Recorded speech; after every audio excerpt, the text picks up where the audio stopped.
আসসালামু আলাইকুম বন্ধুরা, আশা করছি আপনারা সবাই ভালো আছেন আর আল্লাহর রহমতে রহমতে আমরাও খুব ভালো আছি। তো আজকের আমার রেসিপি হচ্ছে পার্শে মাছ দিয়ে ওলকপির রান্নার রেসিপি। একদম টাটকা মাছ টাটকা সবজি দিয়ে রান্নার রেসিপিটা বানিয়েছি। আশা করছি আজকের এই রেসিপিটা খুবই ভালো লাগবে। তো প্রথম থেকে শেষ অবধি দেখার জন্য অনুরোধ রইল। আর ভিডিওটা শুরু করার ছোট্ট একটা লাইক দিয়ে শুরু করবেন। তো এখানে 3টে ওলকপি নিয়েছি। ওলকপিটাকে ভালোভাবে ধুয়ে পরিষ্কার করে নেওয়ার পরে কেটে নিয়েছি 3 কোনা আকারে। ওলকপি যেহেতু বেশি সেজন্য আমি এখানে একটা আলু ওই 3 কোনা আকারে কেটে নিয়েছি। আর এখানে টাটকা সব মাছ, এখানে পার্শে মাছটাকে ভালোভাবে কেটে ধুয়ে বেছে নেওয়ার পরে স্বাদ মতো লবণ আর এখানে হলুদ গুঁড়া দিয়ে ভালোভাবে মাছগুলোকে মাখিয়ে নেব। তো বন্ধুরা, আমার ভিডিও যে যেখান থেকে পারছে দেখছেন দেশ বা বিদেশের বাইরে, তাদেরকে অসংখ্য অসংখ্য ধন্যবাদ আমার এই আজকের রেসিপিটা দেখার জন্য। তো মাছগুলো অলরেডি মাখানো হয়ে গেছে। আর এই মুহূর্তে কিন্তু ক্যামেরাটা অফ ছিল, তো মাছ ভাজাটাও হয়ে গেছে অলরেডি। এখানে এবার রান্নাতে চলে যাই। মাছটা কিন্তু আমি সরিষার তেল দিয়ে ভেজেছি বন্ধুরা। এতটা অল্প পরিমাণ তেল দিয়ে আমি ভেজেছি, আর এক্সট্রাও তেল ছিল না মাছ ভাজার। সেই জন্য আমি কড়াইতে পরিমাণ মতো এখানে সরিষার তেল দিয়ে দিলাম। আগে থেকে পেঁয়াজ কুচিয়ে রেখেছিলাম, সেই পেঁয়াজ কুচিটা আমি দিয়ে দিলাম। পেঁয়াজটাকে খুব ভালোভাবে লাল করে নিতে হবে।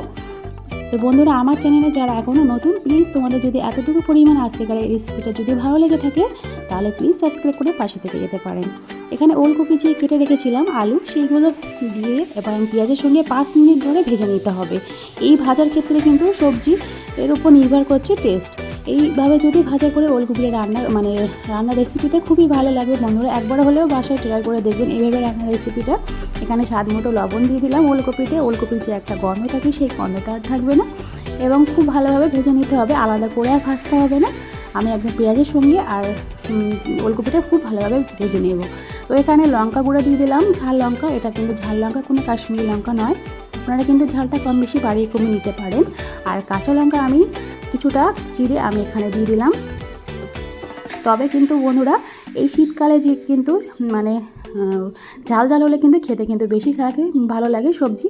তো দেখতে পাচ্ছেন ওলকপিটা অলরেডি অর্ধেক হয়ে গেছে। যতটা পরিমাণ ছিল তার অর্ধেক হয়ে গেছে ভাজার ক্ষেত্রে। এখানে আরও কিছুটা পরিমাণ এখানে আমি বন্ধুরা আদা রসুন বাটা দিয়ে দিলাম 1/2 টিস্পুনের মতো। দেওয়ার পরে আমি আরও কিছুক্ষণ ভেজে নিয়েছি। ভেজে নেওয়ার পরে যাতে কাঁচাটা গন্ধ না থাকে আদা রসুনের, এখানে 1/2 টিস্পুনের মতো হলুদ গুঁড়া দিয়ে দিলাম। দেওয়ার পরে ভালোভাবে নেড়ে চেড়ে নেওয়ার পরে এখানে কিছুটা জল দিয়ে দিলাম এই মুহূর্তে, কারণ তলাতে ধরে যাচ্ছিলো সেই জন্য। এখানে কিছুটা গুঁড়ো মশলা অ্যাড করলাম, 1/2 টিস্পুন করে জিরা ধনিয়া গোলমরিচ গুঁড়ো দিয়ে দিলাম। দেওয়ার পরে ভালোভাবে নেড়ে চেড়ে নেব, জলটাকে ভালোভাবে কষিয়ে নেব।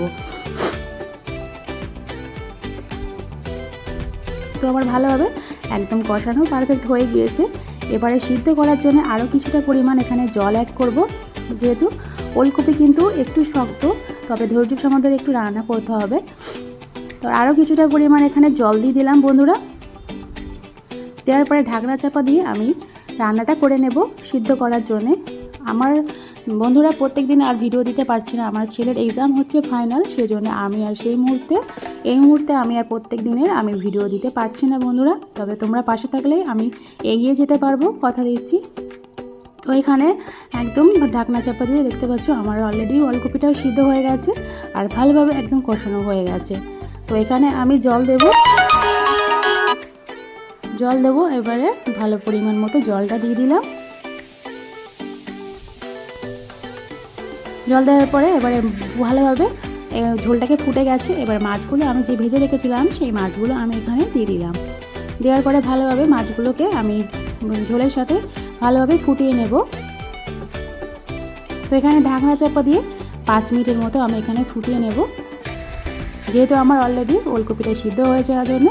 তো এখানে আমার ভালোভাবে রান্নাটা কমপ্লিট হয়ে গেছে। তো বন্ধুরা, আজকের আমার রেসিপিটা কেমন লাগলো কিন্তু কমেন্টে জানাতে ভুলবেন না। তো একটা পিঠ মাছ হয়ে গেছে, আর একটা পিঠ আমি এইভাবে উল্টিয়ে দিলাম একটু।